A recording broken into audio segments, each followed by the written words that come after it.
Hi. Today I wanted to make a video talking about some books that I really want to read this spring, because for some reason the time of year that I really feel like reading different kinds of books is during spring, summer, and autumn. I don't know why I don't like winter so much. Maybe it's because most of the books that take place during winter are usually surrounded by Christmas stuff, and I'm a Grinch, so I don't like that. I think I only have like a handful of books that could pass as, you know, as books that could be read during winter, but most of the ones that I find are always surrounding Christmas. The only Christmas books that I genuinely like was The Afterlife of Holly Chase, which is kind of like inspired by Charles Dickens's Christmas Carol, which I still need to read. I think I'm gonna try and read this one this year, because I've been putting it off every year. So yeah, but other books are usually contemporary romances, and I don't care for those. So if I sound weird or my mouth moves weirdly, is because my wisdom tooth from up here is bothering me a lot, and so my entire this entire part is completely numb, and it hurts. So sorry if I look a little weird or if I talk a little weird. So yeah, these are some books that I really want to read this spring. To no one's surprise, most of these have flowers on the cover or have to do with like flowery stuff. The first book I want to talk about is Dark Tide by Jennifer Donnelly, which is the third book in the Waterfire saga. This would be a reread because I'm rereading the entire series. However, the two first ones I've read once a year, so one last year and the other one the year before. And this year I really want to finish this reread, so I'm gonna try and read Dark Tide and Seaspell this year, but we'll see how that goes. The Waterfire saga is pitched as Percy Jackson but with mermaids, and it's an all-female cast. It's pretty diverse, especially for a book that came out. When did it come out? This came out in 2015, and it's pretty diverse. Like, every character is from a different part of the world because it has all the different oceans involved. I'm not gonna say too much about it because it's like the plot is very thick, and it would take me a long time to talk about it. I think once I've reread the entire series, I might just make an entire video talking about it, just because I think this series is pretty underrated. It's also the series that got me into reading. That's also why I wanted to reread it, just to kind of get back and kind of see if I still love it, if I would still love it now if I read this after reading all the other books I've read so far. So far, the two first books have been they haven't disappointed me, but it's definitely not something I would have enjoyed as much as I enjoyed it when I first read it, just because the writing is fine. It's the characters that can sometimes annoy me a little bit, because it can be very cringe at times. But I'm all here for the mermaid political intrigue, so that's what keeps me going.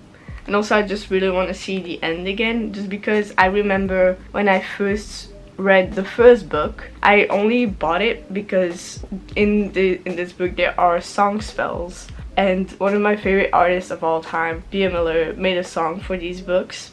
And so I was like, okay, let me just buy the first one and see how it is. The first half of the first book I read in 1 year, and then that's when things started getting interesting, and I was like, oh wait, this is actually pretty cool. And then I paid more attention, and then I finished the other half in a month, and then I finished the 3 other books within 2 months. Me knowing that about myself, I'm like, there's gotta be something that's actually good about these compared to the things that I've been feeling about the 2 other books.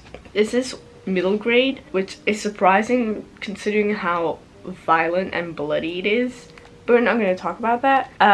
But I think this would be a really cool series if you want to get into YA fantasy, especially high fantasy and like political intrigue fantasy, because this one has a lot of that, but it explains it pretty well. I haven't felt like there's something missing about the explanation of this world or the magic system and like and everything political in it.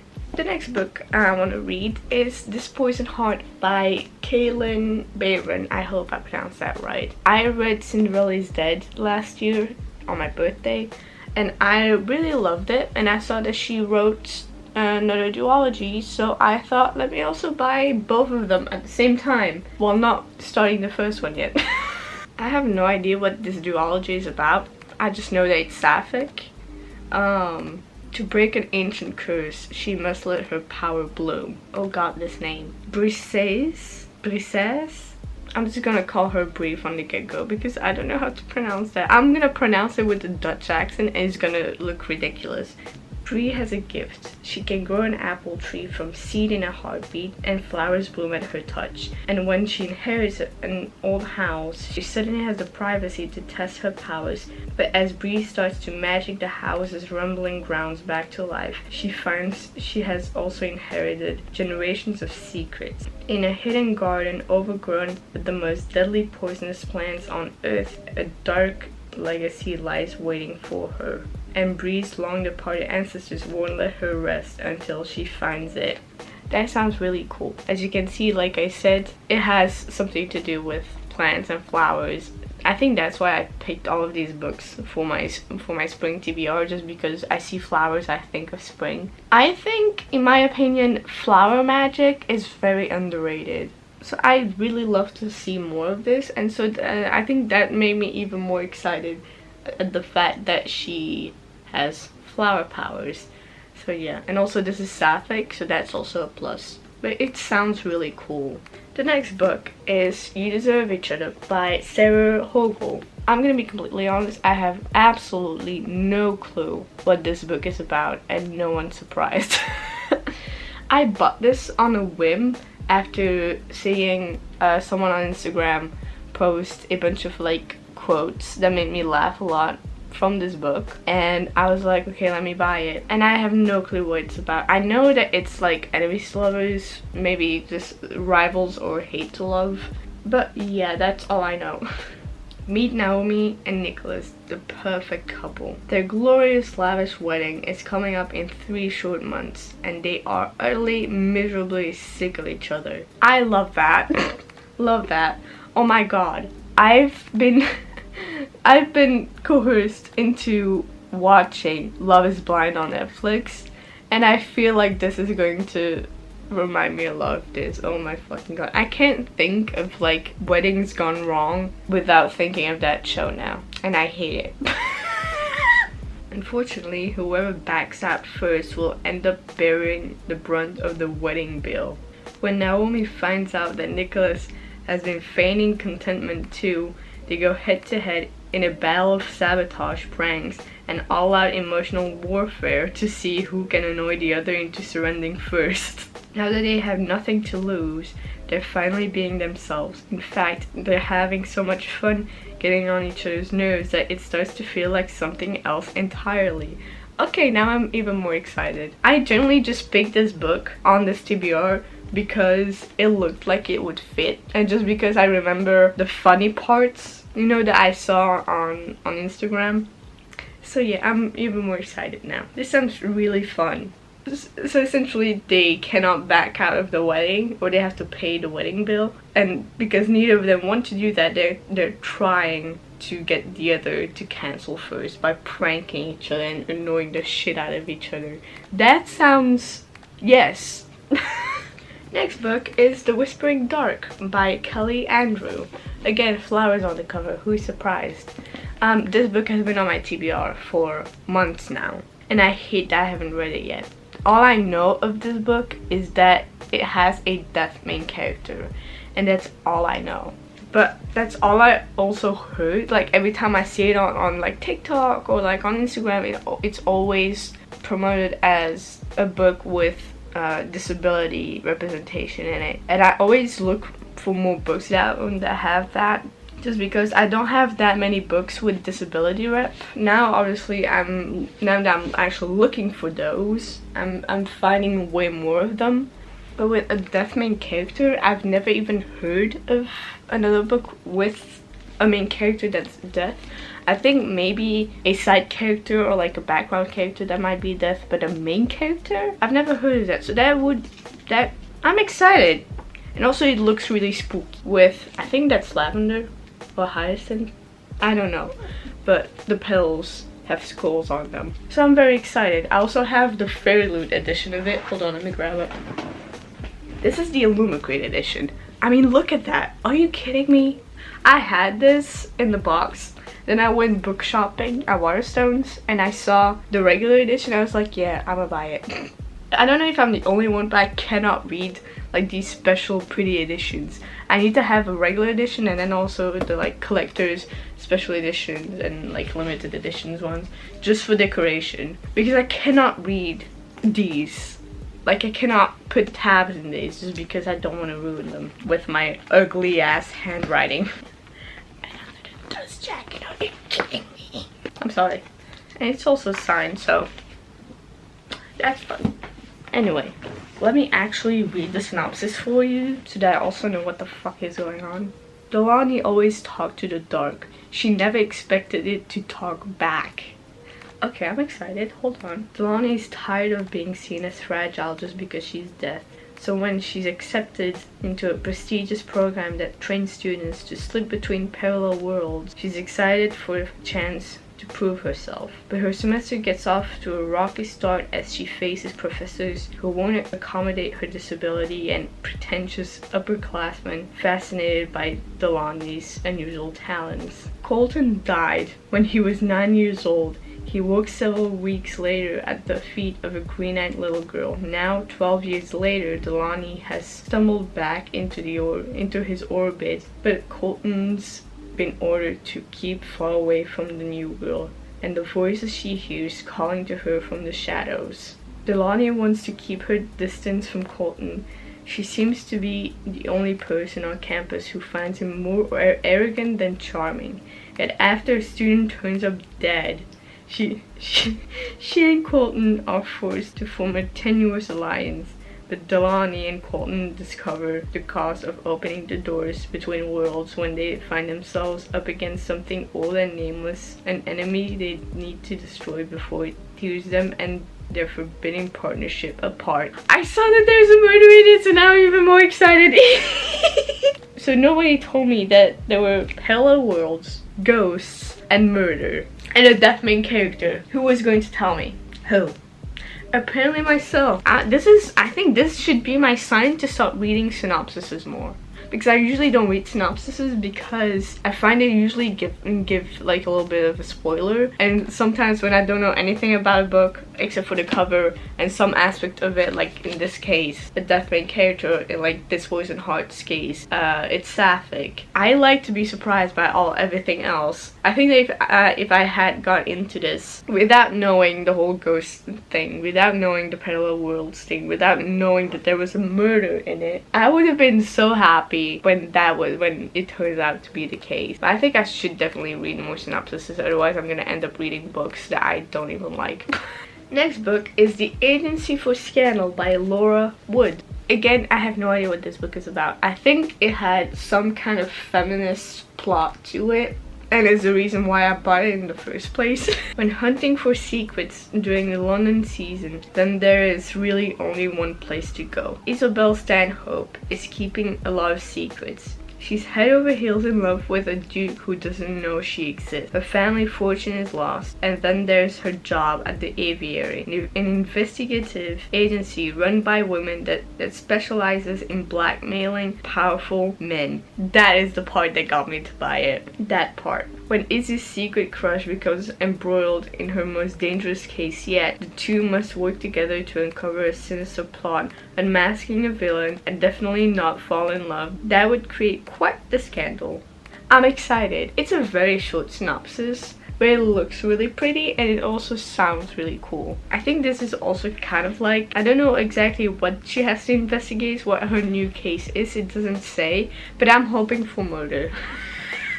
I'm always hoping for murder, otherwise that wouldn't be me. And as usual, the flowers on the spine, so that's also one of the reasons why I picked it for my spring TBR. I doubt I will be reading most of these, just because majority of the books that I really want to read now are all books to finish a series essentially, and I have a fuck ton of those. So I highly doubt I will read all of these this year, but now that I know what they're actually about, I'm probably gonna be way quicker to reach for these books. I really need to read synopsises, Jesus Christ.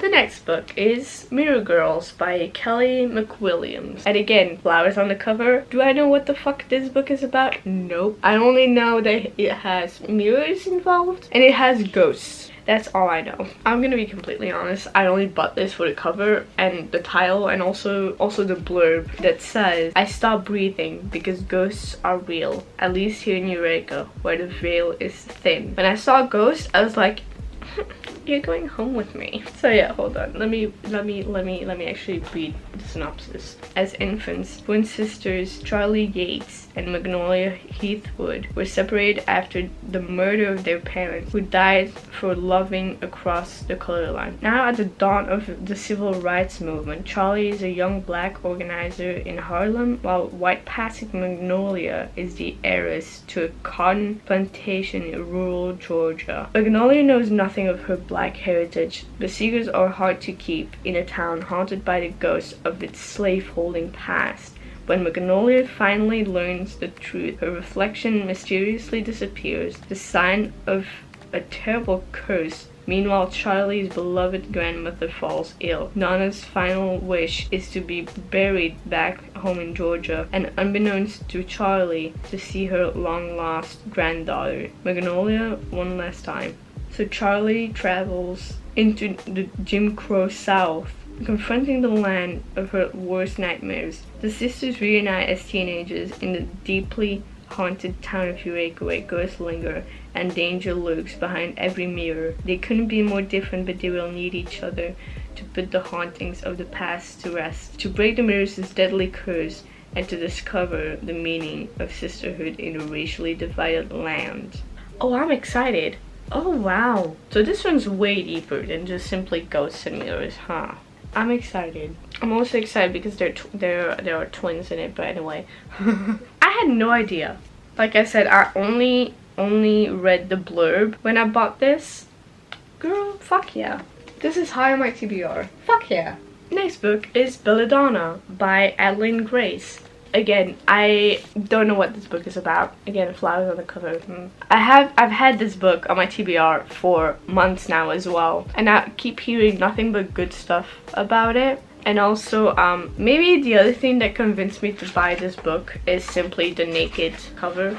It said that 5 belladonna berries are all it takes to kill someone. Fuck yeah! Like the end pages. This is just a regular hardback. What the frick do you mean? For as long as Signa Farrow has been alive, the people in her life have fallen like stars. Girl, don't start. Orphaned as a baby, 19-year-old Signa has been raised by a string of guardians, each more interested in her wealth than her well-being, and each has met an untimely end. Her remaining relatives are the elusive Hawthorns. Oh god. Not Hawthorne. An eccentric family living at Thorn Grove, an estate both glittering and gloomy. Fuck yeah. Its patriarch mourns his late wife through wild parties, while his son grapbles for control of the family's waning reputation, and his daughter suffers from a mysterious illness. Oh my god, fuck yeah.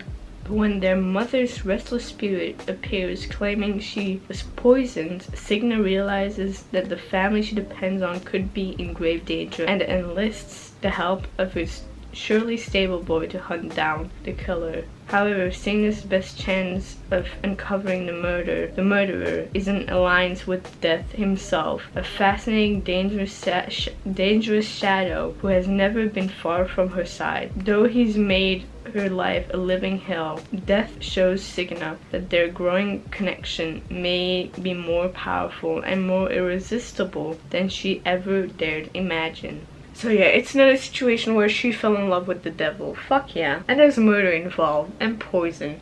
I'm all in. Why is that the automatic thing that I reach for? Murder.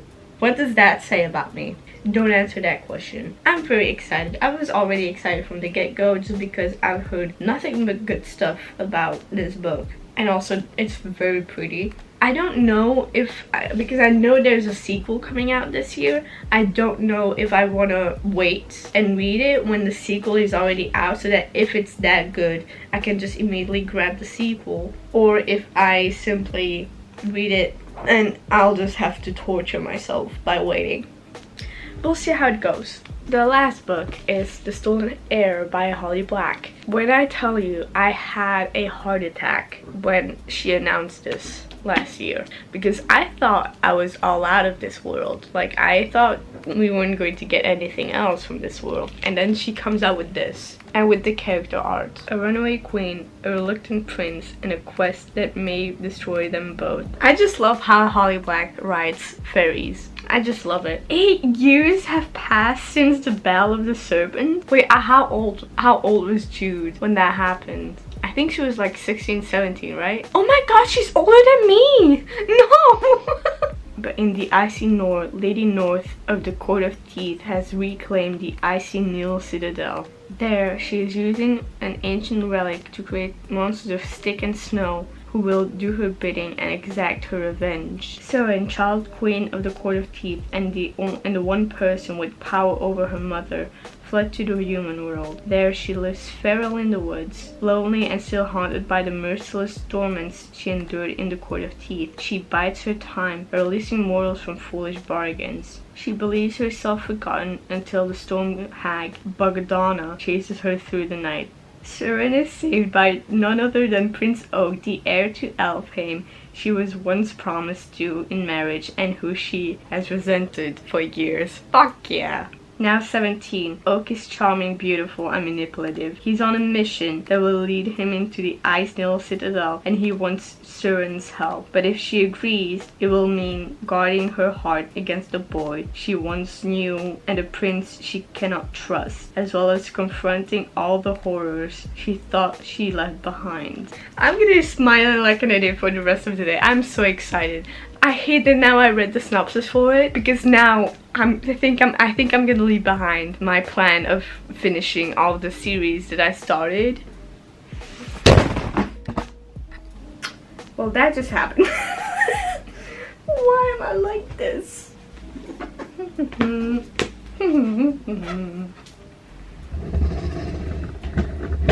So yes, that happened. This is my spring TBR. I hope you guys liked this video. I had a lot of fun making it. I think this is my sign to start reading synopsises more, so that I get even more excited for books. Because I thought I'd get really excited when I just randomly found out what happened, going in knowing as little as possible. But apparently that's not the way. Because now I want to read all of these at once now, which isn't a good idea.